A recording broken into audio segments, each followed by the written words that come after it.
Baik. Assalamualaikum warahmatullahi wabarakatuh. Selamat siang. Halo teman-teman. Waalaikumsalam Waalaikumsalam warahmatullahi warahmatullahi wabarakatuh. wabarakatuh. Halo Halo Kak. Kak. Oke, jadi ini kan pertemuan pertama kita nih di praktikum pemrograman web. Nah, kita hari ini akan masuk ke modul satu. Tapi sebelum itu, saya mau perkenalan diri dulu terlebih dahulu. Perkenalkan, nama saya Oktavia Ramadhani. NIM saya itu F5123015 dari angkatan 23. Oke, jadi tanpa berlama-lama lagi nih teman-teman, kita langsung masuk saja ya ke materinya pada hari ini. Oke, Oke jadi Kak. kita hari ini akan belajar tentang dasar-dasar pemrograman web. Oke, sebelumnya itu kita akan pahami dulu apa sih tujuan dari praktikum kali ini. Nah, tujuannya itu yang pertama praktikum atau praktikan dapat memahami struktur-struktur HTML. Nah, kemudian praktikan dapat mengetahui elemen-elemen apa saja yang ada di dalam HTML. Lalu praktikan dapat mempraktekkan pembuatan struktur dasar HTML. Nah, terakhir adalah praktikan dapat memahami penggunaan CSS dan mempraktekannya. Oke, kita langsung masuk ke topik. Oh, sebelum itu kita inti pembahasan pada hari ini itu ada apa itu HTML, ada anatomi HTML, ada juga tag dasarnya beserta CSS-nya. Oke.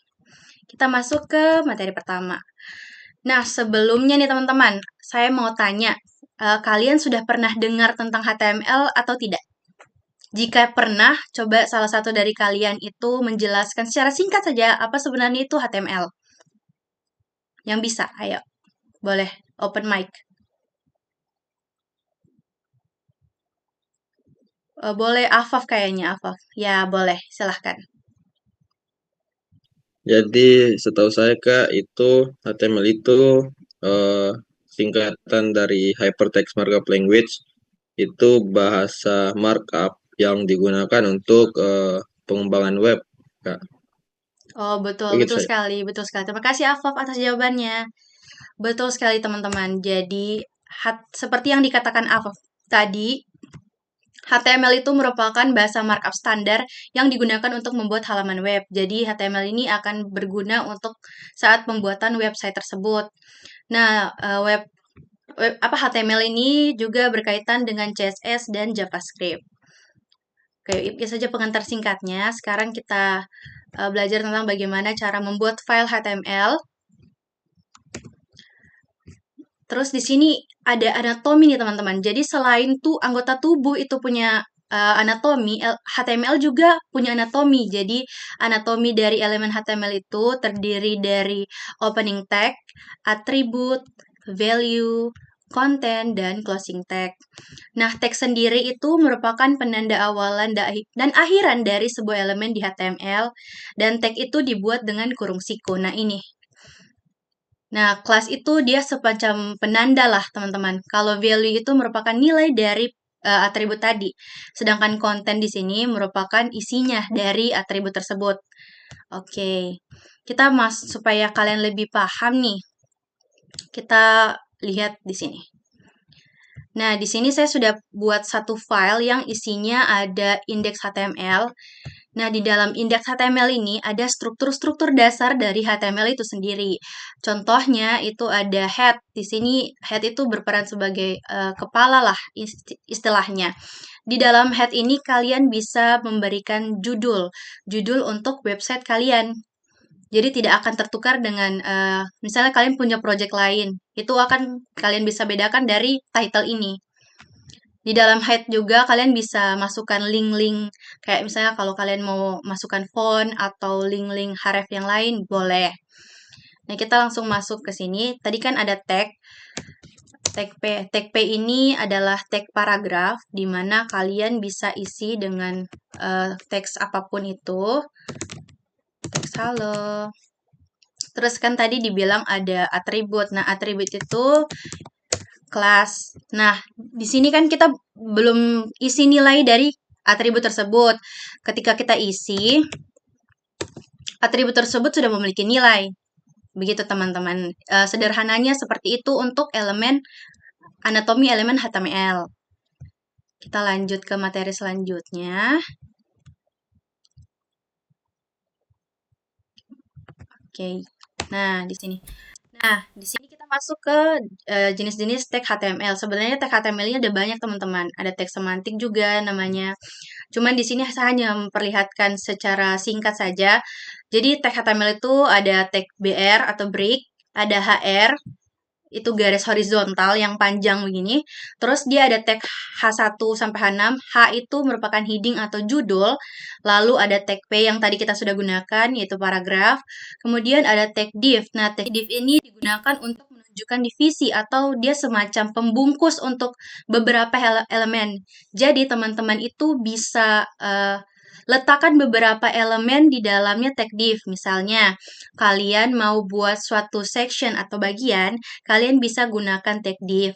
Di dalamnya kalian bisa taruh paragraf, bisa letakkan heading juga, bisa letakkan image juga gitu, teman-teman. Oke, sebagai contoh supaya kalian paham, nah di sini kita akan mulai coding nih teman-teman. Jadi teman-teman bisa persiapkan toolsnya yaitu Visual Studio Code dan teman-teman bisa ikut praktik bersama saya, oke? Oke, jadi kan kita tadi belajar tentang Oke, Kak. apa saja sih tag-tag kan? Yang pertama tag heading. Jadi kalian bisa bedakan tag H1, ini heading 1, H3, ini heading 3, dan H5. Ini heading 5. Nah, teman-teman, kalau kalian bingung apa nih perbedaan dari heading-heading tersebut?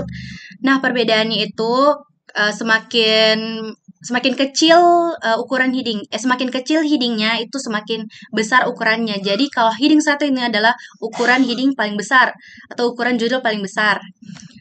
Lalu kita masuk ke teks selanjutnya yaitu tadi tag P, paragraf kan. Ini paragraf.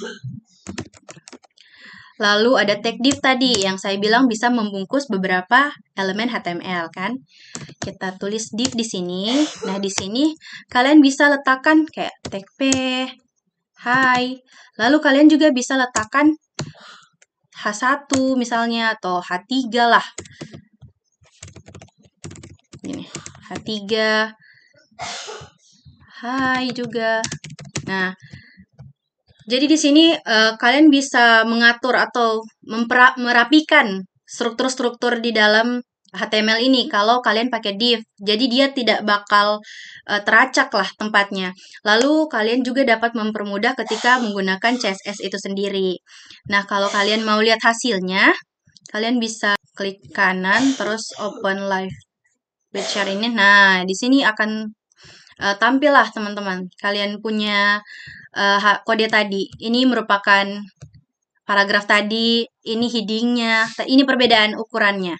Jadi heading 1 itu yang paling besar, heading 3 itu yang termasuk sedang, lalu heading 5 itu yang paling yang kecil, dan yang paling kecil itu adalah heading 6. Nah, kemudian di sini ada kedua elemen yang kita bungkus pada div tadi. Ada elemen paragraf, ada tag paragraf, dan juga ada tag heading 3 tadi. Oke. Kita lanjut materi ya teman-teman. Kita lanjut.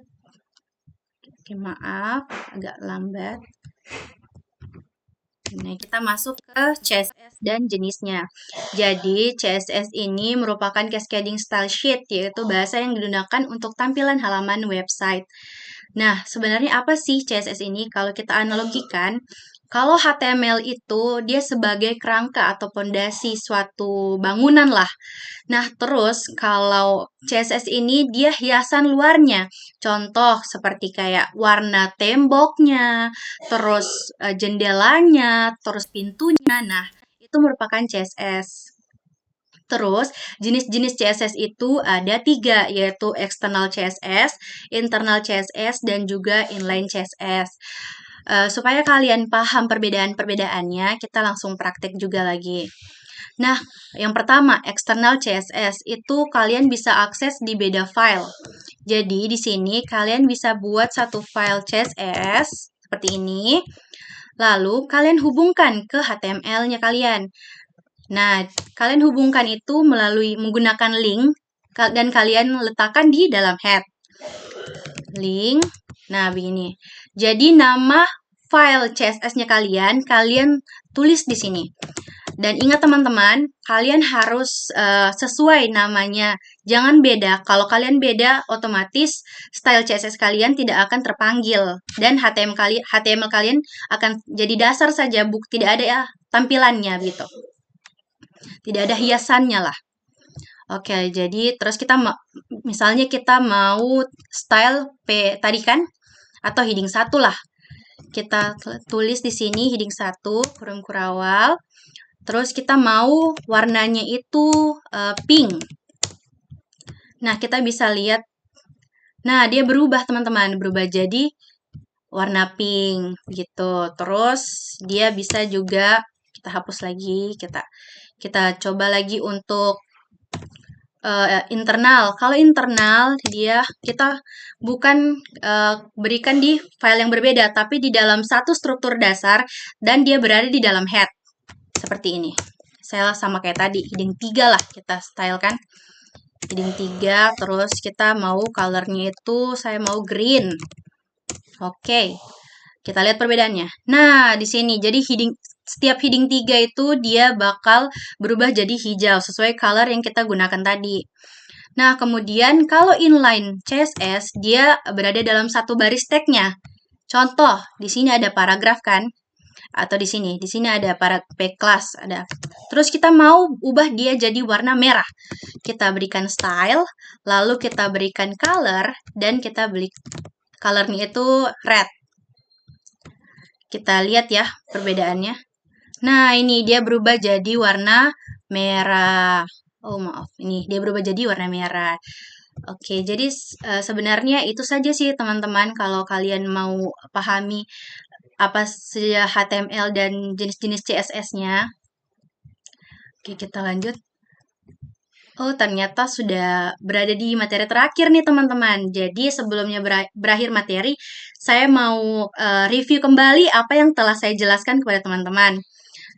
Untuk mereview itu saya mau bertanya nih. Kan tadi ada tag B, ada tag-tag kan, salah satunya itu tag B, itu tag bold dan tag strong. Menurut teman-teman nih, kenapa sih HTML itu harus miliki 2 tag? Kenapa tidak satu saja? Sedangkan 2 tag itu mempunyai tujuan yang sama, yaitu membold atau menebalkan. Ada yang bisa jelaskan kepada saya?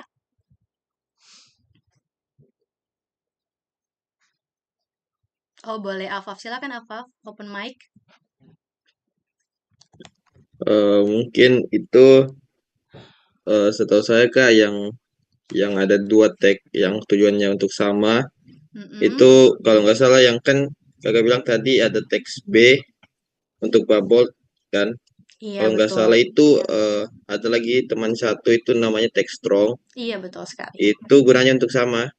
Nah, tapi perbedaannya itu yang satunya semantik, yang satunya tidak. Gitu, Nah, Kak. terus kalau misalnya dia sama nih, kenapa harus dibedakan gitu? Kenapa tidak salah satu saja? Kenapa bukan B saja atau strong saja? Nah, itu kalau nggak salah semantik itu untuk memudahkan yang buat kode untuk bisa mengerti apa yang terjadi pada kodenya. Oke, oke Aisyah boleh buka open mic? Kalau yang saya pahami itu Kak, kan semantik itu kayak berguna buat kayak mesin pencarian Google. Jadi dia kayak apa kalau apa namanya itu SEO Nah, iya. yang kayak begitu Kak, gunanya buat gitu. Itu yang saya pahami sih Kak. Oke, ya teman-teman, jawaban kalian berdua itu sangat tepat dan betul sekali. Jadi sederhananya begini teman, kalau kita bayangkan nih, orang awam yang tidak tahu menahu tentang HTML itu apa. Terus mereka disandingkan dengan 2 tag ini, satu tag B, satu tag strong. Mereka pasti lebih paham, oh strong, kuat, tebal. Sedangkan kalau tag B, mereka pikir, ini tag apa? Ini tag huruf, tag A, tag C. Nah, jadi seperti itu teman-teman. Jadi kenapa dibedakan? Mungkin kalau orang yang sudah paham itu bisa lebih paham lebih singkat dengan tag B tadi. Tapi kalau orang yang untuk awam yang masih awam, mereka pasti lebih memahami untuk menggunakan text strong itu. Oke. Terima kasih teman-teman. Sangat bagus jawabannya, sangat aktif. Nah, sekarang saya mau buka pertanyaan nih. Teman-teman ada yang mau ditanyakan soal materi tadi atau ada yang belum jelas kah? Saya mau tanya Kak, boleh? Oke, boleh Ais, silahkan. Mau tanya yang bagian CSS Kak. Oh, CSS ini. Ya, CSS. Nah, itu kan maksudnya kita kan sudah kayak saya pernah baca Kak kalau kayak untuk styling web itu ada yang namanya juga Tailwind, kayaknya itu frameworknya begitu Kak. Iya, Nah, betul. terus ada kalau tidak salah sebut namanya juga Bootstrap. Iya, Nah, itu. betul sekali. Baru juga kan kalau kita bisa suruh AI nih Kak untuk buat styling kita punya web gitu. Jadi kayak ini masih kayak kita masih penting nggak sih Kak kayak baca CSS ini apakah masih relevan begitu kita pelajari kayak tadi kan Kakak ajar yang kayak eksternal, internal yang kayak itu kan kita satu begitu. Iya. Atau mending langsung kayak pakai frameworknya saja yang tadi saya sebut itu. Menurut Kakak gimana? Oke, terima kasih banyak ya pertanyaan Ais. Sangat menarik pertanyaannya, teman-teman. Jadi, kalau kita berbicara tentang kenapa kita harus gunakan CSS lebih dahulu daripada framework lain.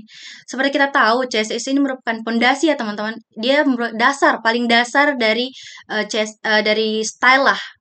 Terus kalau kita gunakan framework langsung, sedangkan kalau misalnya kita gunakan Tailwind, kodenya itu dia langsung satu baris. Kita tidak tahu apa gunanya yang satu ini. Kita tidak bisa bedakan. Misalnya kita mau color, kita mau fontnya. Kalau kita menggunakan CSS, kita bisa bedakan. Oh, dia untuk untuk mengambil atau memanggil div itu bagaimana. Dia memanggil setiap kelas itu bagaimana. Terus dia juga dari dasarnya saja kita sudah tahu begitu. Terus kita bisa juga belajar bagaimana cara merapikan kode. Kalau pakai Tailwind ya sepengetahuan saya juga pernah coba. Tailwind itu hanya jadi satu baris dia, walaupun memang kodenya jadi singkat, tapi banyak yang kurang paham untuk memahami begitu. Jadi menurut saya penting tidak kita belajar dasar langsung, penting. Kita seharusnya belajar dasar memang teman-teman. Jadi kayak CSS dulu, terus kalau kalian sudah paham betul-betul penggunaan CSS, kalian naik lagi satu tingkat ke frameworknya atau misalnya bisa juga kalian setelah belajar CSS, kalian belajar JavaScript lagi. Nah, begitu teman. Bagaimana Ais? Oh iya, sudah paham Kak. Terima kasih Kak. Oke, sama-sama. Wah, teman-teman, terima kasih ya. Kalian ini sangat aktif bertanya, menjawab pertanyaan. Jadi, praktikum kali ini tuh tidak boring, teman-teman. Oke, jadi mungkin karena sudah berada di penghujung nih, penghujung materi, saya mau ucapkan terima kasih sama teman-teman. Tapi sebelum itu, saya ada sedikit sepatah kata.